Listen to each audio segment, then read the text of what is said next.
Some stories are never meant to be told loudly.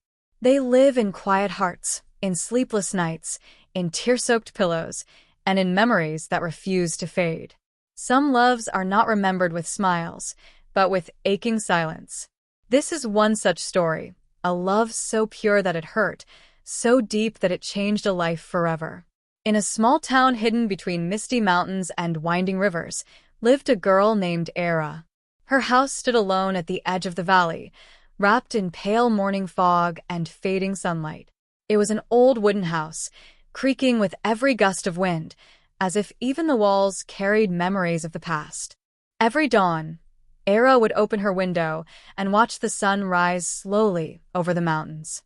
The sky would glow in soft shades of gold, pink, and violet, yet inside her heart, the colors had long faded. She moved through life gently, speaking little, feeling everything.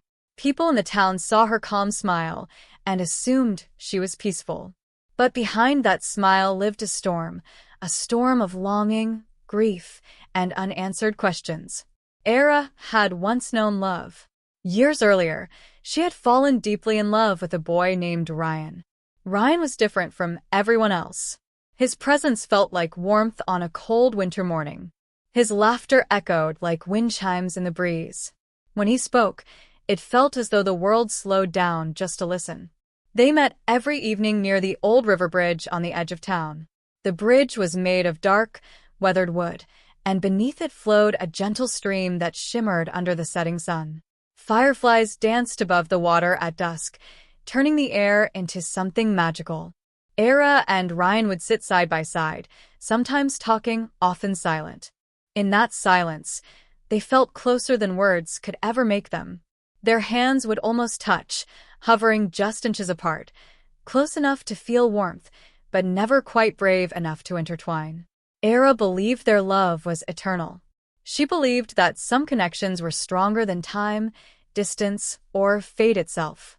She believed Ryan would always be part of her life. But life does not promise forever. One bitter winter evening, when thick fog swallowed the town and cold rain drummed against rooftops, Ryan disappeared. He did not say goodbye. He did not leave a note. He did not explain. He simply vanished, as if the night itself had swallowed him whole. At first, Era convinced herself it was temporary. She told herself he would return the next day, smiling, apologizing, explaining everything. But days turned into weeks and weeks into months, and Ryan never came back. Era searched everywhere. She walked along the riverbank until her feet were numb with cold. She wandered through empty streets at night, calling his name softly into the darkness. She asked strangers, neighbors, and travelers if they had seen him. Some said he had moved to another city. Some said his family had left without notice. Others whispered that he had found another love. Each rumor pierced Era's heart like a knife. Yet she refused to accept that Ryan had forgotten her. She clung to the belief that love like theirs could not simply disappear. Every night, she sat by her window, staring at the moon and whispering his name into the wind. Tears slid silently down her cheeks, falling like shattered stars onto her pillow. To ease her pain, she began writing letters to Ryan, letters she knew she would never send. In one letter she wrote, "If you left because you had no choice, I will wait for you forever. But if you left because you stopped loving me, then teach my heart how to stop loving you too." Her life slowly lost its color. She moved through days like a shadow, smiling when people spoke to her, laughing when expected, but feeling empty inside. The world around her continued, but her heart remained stuck in the past. Whenever she crossed the old river bridge, her chest tightened painfully. She could almost see Ryan standing there, smiling at her the way he used to, his eyes soft, his voice gentle. Sometimes in crowded streets, she would catch sight of a familiar silhouette and freeze, believing it was him. But every time, the stranger would turn, and her hope would shatter again. Years passed. Era grew quieter, wiser, and lonelier. Her pain softened but never disappeared. It simply became part of who she was. Then, one stormy evening, fate knocked gently on her door. As rain poured down in heavy sheets, Era noticed a small, worn envelope slipped beneath her wooden door. Her heart began to race before she even touched it. The handwriting on the envelope was painfully familiar. Her hands trembled as she picked it up. With a shaky breath, she opened it.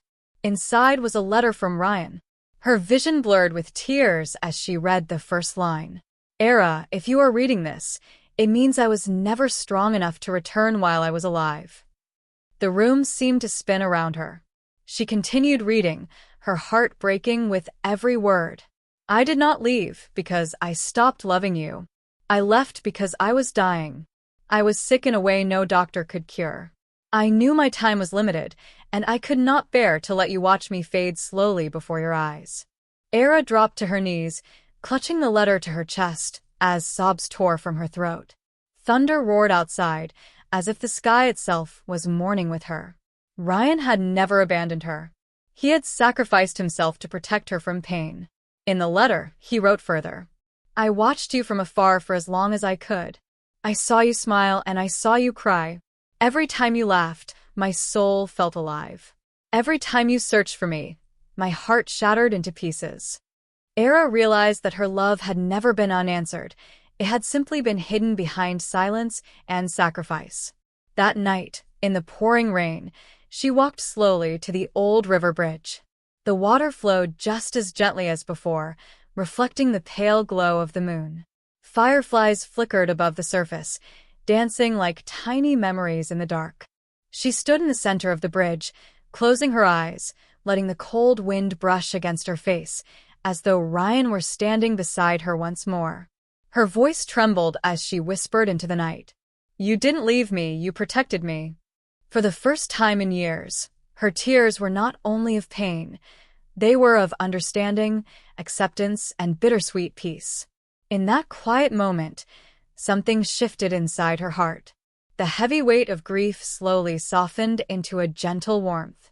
She realized that love does not disappear with distance, time, or even death. True love lives on in memories, in moments, in every breath that once connected two hearts. From that day forward, Era returned to the bridge not to cry, but to remember. She no longer carried her love as a wound, she carried it as light.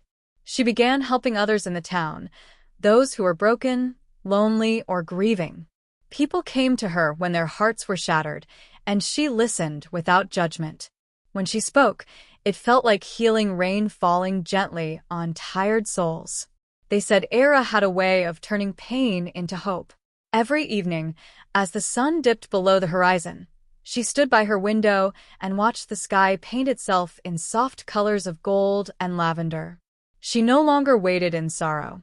She waited in peace.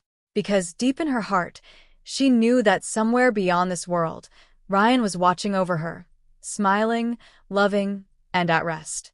And in that belief, her heart finally found its healing.